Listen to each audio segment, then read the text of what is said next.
Luke 10 verses 36 to 37. Which now of these three, thinkest thou, was neighbor unto him that fell among the thieves? And he said, He that shewed mercy on him. Then said Jesus unto him, Go, and do thou likewise. Of course, that's not the case when I'm talking to you. What I say is usually interesting to you and something you like to hear. I will respond from your point of view, which is one of God's great qualities. God has such a sharp mind, he can quickly put himself in someone else's position, see through everything, know how to change into another scene or point of view to see things thoroughly. A lot of times, department heads would come and ask me questions. After answering, I also teach them to look at the same thing from a different perspective. They will do it, and the matter will be resolved. In the process, not only did I grow up, I also helped the people around me to grow, which has enriched my life. The more I do this, the more I grow, the better and faster I teach students according to their aptitude. Now, I can do it without racking my brain. When I see the person I'm talking to, I instantly connect two things. First, the answer flashed through my mind.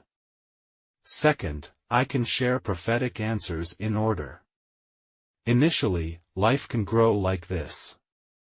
After all, only having more of God's character, and do more of what pleases God so we can live the life God has designed. Taste to more of God's gifts, and these blessings can last even in eternity.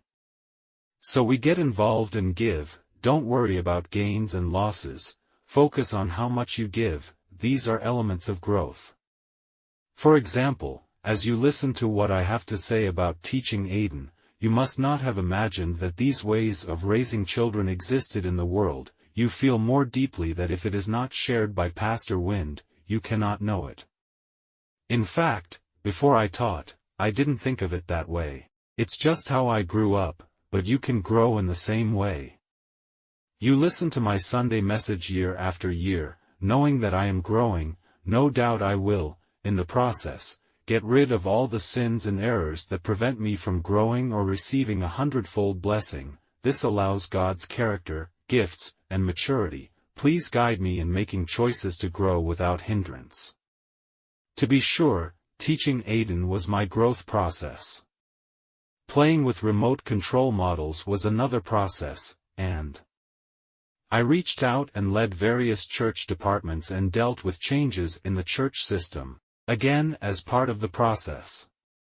Today, as far as the various systems and departments of the Church of Zion are concerned, from small daily operations to the preparation of large, call gatherings.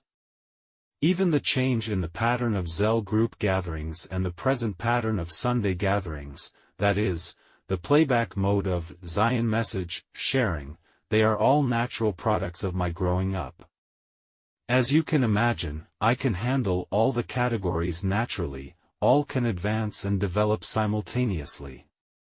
If it were anyone else, they would be struggling, because that's not how they grew up. But even if it is God who spends his life in this age, he will grow in this way. Why did God choose this path? For if God had been born in this age, he would have believed the Lord first. There is nothing wrong with that. In a few moments, God will be committed to being a pastor, and there is no other choice. He will not spend his life as a platter or as a tindler or a painter. He is not going to be a fisherman. God's path must be the same as mine, which is God's predestination.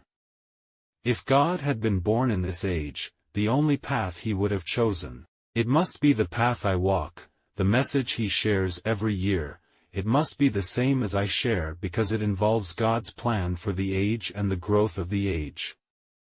God's plan for the age is to promote the age growth of God's character.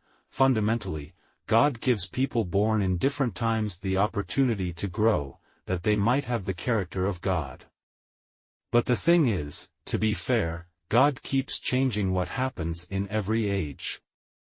Perhaps you are wondering why God asked me to share information about oxygen therapy in 1996. Why didn't you wait until 6 years ago to share it with me? Just think, if I had just shared it 6 years ago, and then 3 years later, there will be an epidemic, and people will agree that this is right. In other words, Zion will soon be vindicated. But why did God ask me to share in 1996? And wait for years to be vindicated? Luke 10 verses 36 to 37. Which now of these three, thinkest thou, was neighbor unto him that fell among the thieves? And he said, He that shewed mercy on him. Then said Jesus unto him, Go, and do thou likewise. For there will come a time when everything subsides. All of our dreams, our goals, all that we want in life. I could control the days, I could erase the nights, but when it's all said and done, pray that I chose right. I could control the days, I could erase the nights, but when it's all said and done, pray that I chose right.